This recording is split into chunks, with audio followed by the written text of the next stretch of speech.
Welcome to Season 5 of the Funding Love Adoption Podcast with Mal and Kate. We are two adoptive moms that seek to love, support, and elevate all corners of the adoption triad through honest conversation. This season, we are continuing through our series of walking through the adoption journey step by step by sharing stories, tips, and advice we have learned along the way. So pull up a chair and sip your favorite beverage because everyone has a seat at our table. We are Funding Love, the podcast.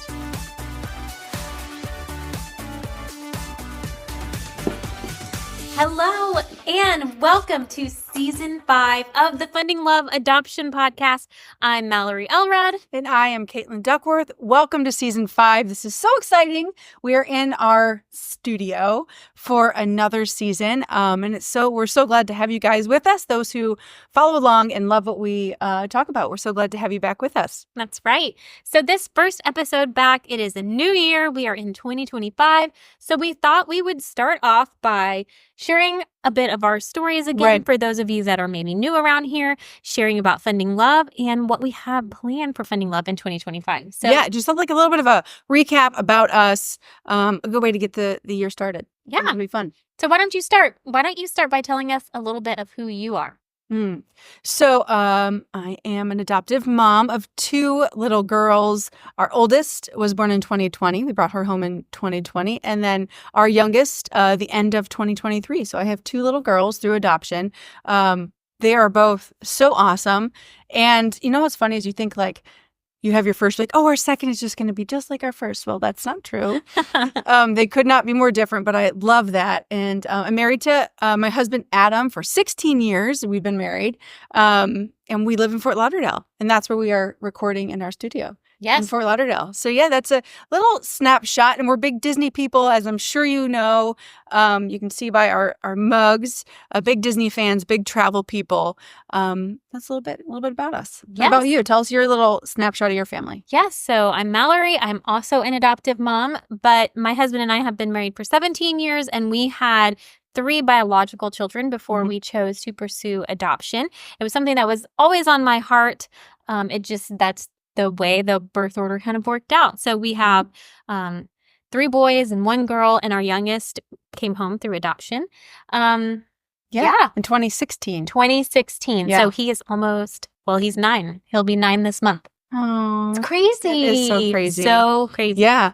I can't believe it's 2025, by the way. I was just doing my math there. I was like, he's going to be 9. That's crazy. Yes. So tell us a little bit. We gave a little recap of ours, but can you tell everybody just a little quick synopsis of Funding Love and how that started? Because a lot of that Funding Love was birthed out of after Mason joined your family and what you guys felt through that process. So tell us a little synopsis there. Yes. So Funding Love, our mission at Funding Love is to support families, adoptive families, and birth families post-adoption. So our mission is to create post-adoption experiences that strengthen bonds, build community, and restore people.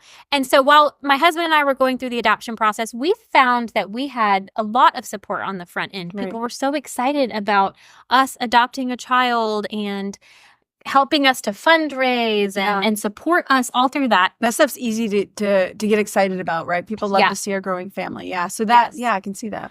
But then we found out after finalization, it felt like all the support fell off. And then all of a sudden we were in this new phase of life trying to figure out how to navigate relationships with his biological family and have an infant that's not biologically ours, that's adding a 4th child to our already large family. And we just didn't feel any support. And so Disney is a place where we have always gone to bond as a family. And we felt so blessed to be able to do that with Mason once he came home with us. Yeah. But I really saw that gap there for adoptive families to have that opportunity to get away and bond and just draw closer together and kind of navigate that season of building a new family. Correct. And so we decided to start Funding Love, which sends adoptive families on all expenses paid trips to Walt Disney World to strengthen those family bonds. And then as Funding Love grew, we ended up sending groups of adoptive families so that you can also build community with people that understand you like no one else. And then that also helps you to feel that post-adoption support. Yeah. Yeah. Because, I mean, any family that is trying to be a successful, cohesive unit, you need to have those strong bonds. Any family, but let alone that adoptive family bringing in a child who isn't biologically yours, trying to bond with your biological children. Yes. And even you, we've talked about this before, of some adoptive moms, they bring that child home and they expect it to be an easy bond. It isn't always the case for all moms. So that in of itself can leave a mom feeling like, I'm not doing a good job. I don't know what to do. What is the thing? What is the problem? But being at Disney, there's something magical, even for parents and other kids, and that there's like walls that come down that allow you to then like come together in a way that it's so hard to describe almost. But when we're on these trips, you watch it happen for these families. For sure. You watch it happen, and it's like so life-changing for the rest of their life as a family. Yes. It's so wonderful. It's just like, we get the question of why Disney, but Disney is just a vacation that's unlike any other. Yeah. I mean, the cast members are amazing and always trying to make the most magical moments. And then, like you said, having that space away from work, from everyday stressors, from if you've adopted a child out of foster care, from school, from the therapies, therapies, from and then a lot of families don't have that ability if they've had to fund their adoption on their own, and now they find themselves either with some debt or not in a place financially to be able to take an amazing Disney vacation. It's been really cool to be able to step into that gap for adoptive families. But at Funding Love, we knew that we could not say that adoption is love, or we are supporting the adoption triad post-placement if we didn't include birth moms. So why don't you tell them a little bit about how you became involved with Funding? Yeah, so that was... Gosh, we were just talking about this before we were recording. We were trying to go through our timeline. It was the fall of 2020. You and I had met prior to that, and we'll get to that story real quick. But it was fall of 2020. We were in Disney together. Our families had kind of met up for some reason. I don't know if we were there together on purpose, but we met up at some point. And that's when you asked me to come on board Funding Love. You're like, we need to get this birth mom program going, because we had conversations before about that, about whatever. And so that's when I came on board. And then the next fall of 2021, we sent our first group of birth moms, and we sent 8 women. And that trip was so special because we looked back and realized, like, we didn't know what we were doing. We literally just jumped in. We didn't really even have all the things in place, and we just did it. But that group of women will always hold a special place in my heart. It was such a cool trip. And it really was a big next step for Funding Love, to realize, like, there is more we could do. This community of women has so much to offer. They have so much love they want to give, and so much love that we need to give them. And there's so much shame and guilt that they carry. Like, let's help get rid of that. And Disney works. I know. Because we even thought, like, is Disney going to work for right women? thing? Yeah. Is this the right thing for these women to come and bond and restore and all of those things? And it did. It worked. Because they became kids. They dressed up in their cute little princess shirts, their ears, and they are still friends. These women are still connected together. So that was the beginning of September 2020. We had that first conversation. That next fall, we sent the birth moms. And then this last year, 2024, what was that? Our 4th trip. Yes, we've now sent 4 trip and 50 women on an all expenses paid vacation to Walt Disney World. So you can kind of think of them as like an intentional girls trip that's just full of magic and honestly pampering. Like, we send them on VIP tours. We treat them to nice dinners. And so it's kind of an elevated experience, whereas like our family trips are all about the fun and making sure the kids ride the rides and have fun. For the women, we want them to have fun as well, but we want it to be a more elevated Disney experience. And I feel like it's just like you say, it works. Yeah, it's a girls trip. It's really cool to hear all of the testimonies and the stories that come out of these vacations. It's really wild. So that's how I joined Funding Love, and the shift there of adding the birth mom program. But let's talk about, I get this question a lot. I don't know if you do, but how did you and Mallory meet? I get all the time. From just people who've listened to the podcast, people who've seen my husband and your husband, and like, whatever. So why don't you start and tell us the timeline? Yeah, absolutely. Because we are certainly not old, but we are aging. And so our brains and the timeline, there's some gaps. Yes. Yes. But let's talk about it. Well, I know that I first learned of you for sure in Okay. 2016 when my husband came on with her husband's travel company. Mhm. So her husband, Adam, owns Travelmation, which is a travel agency. And so my husband began to sell Disney travel because, like I said, we're Disney people. And I remember hearing, oh, Adam's wife, Caitlin, she's great. She's great. You'll love her when you meet her. I just don't remember our very first time meeting. No, It must have been really brief. I have a feeling it was in a Disney park. Yeah. I don't remember the first time I met you. I don't, but I remember hearing about you. I could say the same thing because you had just brought Mason home earlier that year, and Adam knew adoption. You know, we had talked adoption, of course, and that would be in our future. And he's like, "Oh, you would love Mal. They just brought their son home through adoption. You should talk to her. You should connect with her." And then that was it. And I was like, "Oh, that's great. I'd love to meet them." And I had never met anybody really who had just recently gone through adoption process. So I was like, "Oh gosh, can't wait to meet her." And then I don't remember when I met you, but I don't either. So that I was was going to 2016, assume right? it was 2017, maybe early 2018. But we now know we did go on a vacation together in 2018. we looked at our phones. Yeah. And we're like, oh, we were on that cruise together. So Yeah. I'm absolutely certain that we talked about adoption I'm sure. because my earliest memories of you Was are connecting in talking that about way. adoption Yeah. and talking about our mutual heart for birth moms. Mhm. And then in 2019 is when you began your process. We did. Yeah. So that early into 2019, I remember my husband said we were in sometime in 2018. I was like, hey, when are we going to start this adoption process? He's like, why don't we wait until next year? So January 1st of 2019, which was the next year, I sat him down and we had that conversation. So it was in early 2019 we started, but we went to Disneyland. It was like a Travelmation group. I don't know, maybe like 30 people. I don't even remember. I remember some people work who were trip there. that It we was a tagged work along trip on. that we were able to go on. And that's when you and I, we were watching World of Color. I remember where we were standing. We were watching World of Color. And that is my first like true memory of you and I having a conversation. It's almost like there was chaos around us, but we were like talking for 45 minutes, locked in. locked in. We were talking about adoption, told your story. I was telling you how our process was going. And it was a really cool connecting moment. And then, I feel like there was another Travelmation trip later that year, but from that point until when A little over a year later, years, yeah, Fun and Love, yeah, that's a blur. I remember like well, we you were also had friends. an infant, so I guess so, yeah. that's probably also why it was a blur. But you were in my life because I remember when right before Libby was born in the end of 2019, we had just met her birth mom. Mhm. Remember we went and met her at the And we agency. drove down to Disney to We drove and see you. down. Yeah. Yes. We had not been chosen, but her birth mom wanted to meet us and another family, and we had just met with her. And we drove right over to Disney and we had lunch with you guys Yes. and kind of Did debriefed Animal the whole Kingdom. thing. Yes. So yeah, you're okay.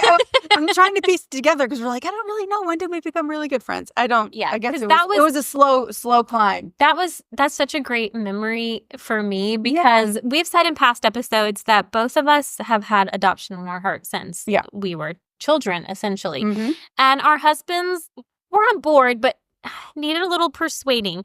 And that memory is so special to me because I remember sitting there in Animal Kingdom with you and Adam, that was the first time I saw like a spark in him, like a light of like, this is exciting. This is good. This is what I want. Yeah. And that was really cool. It to see was him. because his heart was in it at that point. Yeah. So it was a kind of a shift in him. He had kind of leaned in at that point. Yeah. Yeah. So yeah, and then I guess the rest is history. We've been, I guess, working together, but that has really also grown our friendship on a personal level, not just work Oh, level. absolutely. Yeah. So- Yeah. We work together at Funding Love, but I would say our friendship will always come first in my heart. Oh yeah. So Yeah. I introduce you as my friend Mallory, not my correct. colleague. Yeah. Correct.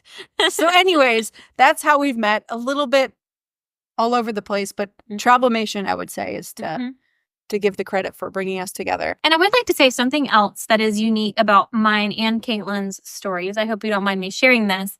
As adoptive moms, I feel like we both get asked this as well, but we didn't adopt because we couldn't have kids. Right. And so I think that was something that connected us as well. Adoption was something that we chose. It wasn't like the second choice or the last resort after. Not that those are bad things, but that was something that kind of like tied us together. Yeah, that's just what we chose. Like felt our that family in that calling way. and chose to that way to build our family. Yeah. Yeah. No, I do. Yeah, we did. That was a commonality in our journeys. Mhm. So I hope that answers some questions if anybody was wondering. Yes. So however you found Funding Love, we are so glad that you're Yeah. here at the Funding Love Adoption Podcast. Yeah. We have a whole library of episodes that go through every step of adoption. We have incredible interviews with all corners of the adoption, adoptees, adoptive parents, birth parents. So we really encourage you to go back. But Season 4 specifically, the season just prior to the one we're in right now, was very informative, I believe. That was a really good season of us really walking through the adoption process. And we're going to continue that this season also. Right. Season 5 is going to be that next step of basically we're going to start off in our next episode of when you get the call. That's right. Right. So when an adoptive family gets the call that they've been matched or birth mother or expectant mother has chosen them. So that's, we're going to continue on in the adoption journey this season too. But before we wrap this first episode, let's talk about what Funding Love has coming up in the calendar of events, because we're early January 2025. Let's talk what we have like looming. Like there's things coming and they're coming quick. Up and fast. So first is the Adoptive Family Vacation. That's right. Which is the first week of March. We're traveling with 5 new families. Yes. And I'm pumped to get to meet these I'm so excited too. Kids. They seem like a really incredible group. And such like a diverse group of very diverse of families that have come together in such different ways. Yes. Like everyone's story seems to be so cool and unique. It's really cool. And they all have different personalities so far from what I've gotten to know. Yes. And so if you want to meet the families that are going to be traveling with us on our 2025 Adoptive Family Vacation, you can go to fundinglove.com/AFV 2025. So it's Adoptive Family Vacation, AFV. It's not the funny show.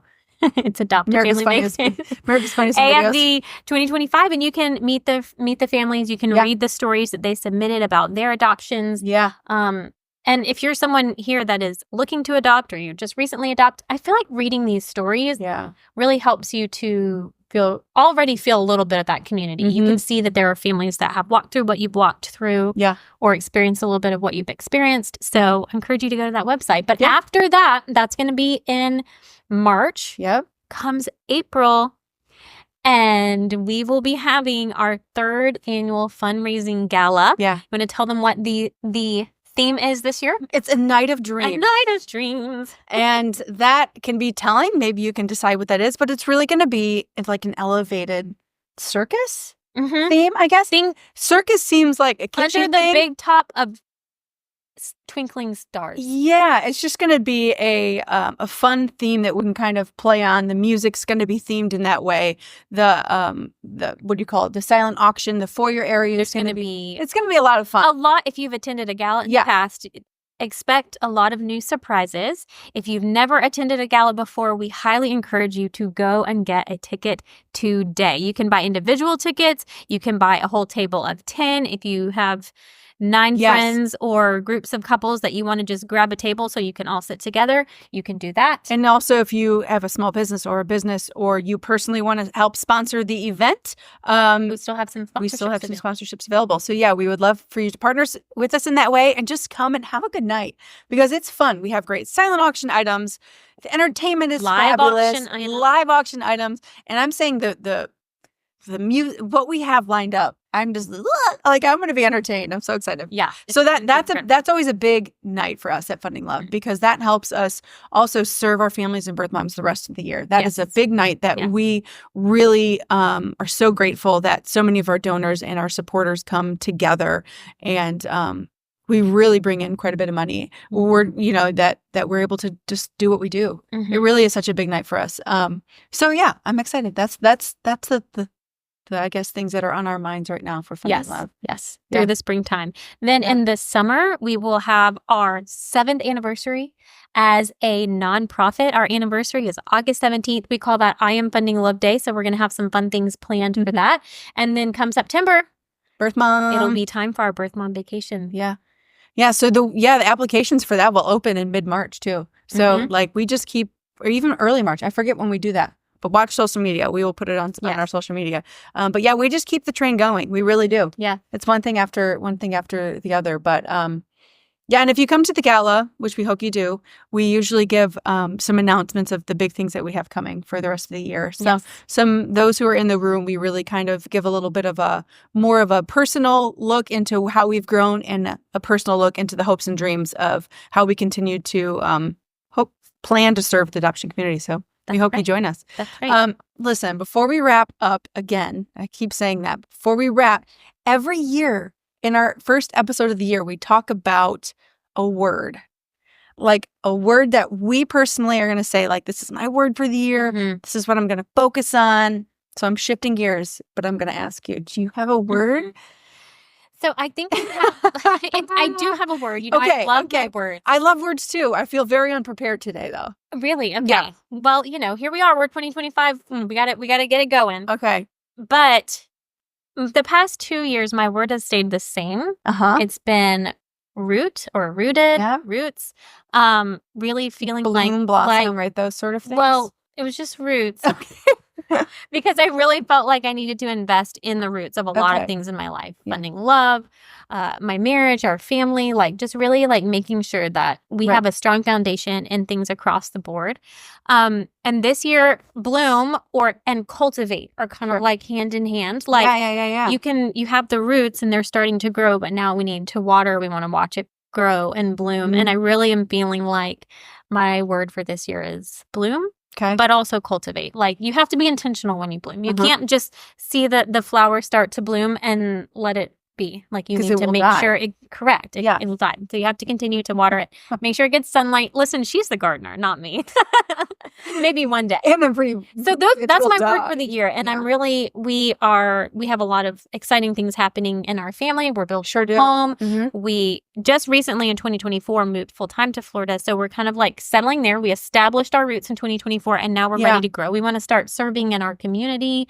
You guys have really you really do. You feel like you are rooted in your community. When I watch the way you guys are living with your neighbors and with each other and your church and it's really cool to see that you guys you feel like you're like blooming. That's the intention. You guys really do. Like even your kids individually watching them, they seem to just like have they're their so niches. excited. Yeah, they're excited to be in one place finally. And last year I probably talked about like how we wanted to take every Sunday off in like Shabbat, which just means stop, like a restful Sunday and not do work. And I think we're taking that a step further this year. Tim and I talked about it, and we're gonna take away the kids' phones on Sundays, and like we're not going to use any apps. Like we can answer a text or a phone call, but we're not going to like no social apps, nothing like that. No social apps, like not checking Instagram or Facebook or scrolling through X. Great, so I can whatever call he does. You hate phone calls. You have to call me. Now I'm going to call you. I know, and he's going to have to like tell his clients like if it's an emergency, call or text. But otherwise, I'll get your email on Monday. So, we're hoping we stick with it because last year we tried, and about April, we started to fall off. Listen, and we'd pick it up like once or twice a month to where we were. But you know what? But you're still this intentional. Is the year. You're still intentional. This is the year. So what about you? What is your? So I don't know, and maybe I'll be able to like refine my word in like a more of an eloquent way, or more like, I don't know, something behind it. But last night, honestly, as we were getting ready to record, and I was thinking in my head that we were going to be doing this, the word that kept coming to my mind is like new. I know. I don't know why. I love that. But I kept thinking like, I don't know if that means like we're gonna try new things. We're gonna just embrace the new, allow new things to come. And so like new, I got to refine that though. I got to like journal about it before. I think it's going to come to you. Yeah. I think it's but that is the word that came like new. Because remember me, last year it was rest. Or was that 2 years ago? I think it was last year. Yeah. Rest. Yeah. Do you just feel so energized? Well, I can tell you what happened last year with rest. I got strep throat 4 times. I had influenza A. Had a newborn that, they sleep great. Oh, I felt rested. And maybe what it meant is I just need to like find the rest in the little margins. Yeah, find rest in the Lord. Maybe that's what I needed to do. So, anyways, this has been a great, fun start to season 5. And once again, thank you all for tuning in and watching and joining us on this journey as we dive more into the adoption process. That's right. So be sure to subscribe if you're watching on YouTube, or hit subscribe, follow on whatever podcast Yep. app you're listening on. We would love to have you stick around for all of season 5. A new episode will drop every Monday, and then we'll have some surprise bonus episodes again this season. So Yeah, we'll have be some sure guests. It'll be fun. to look out for those. So thank you for tuning in Thanks this for week. tuning in. We'll see y'all next week.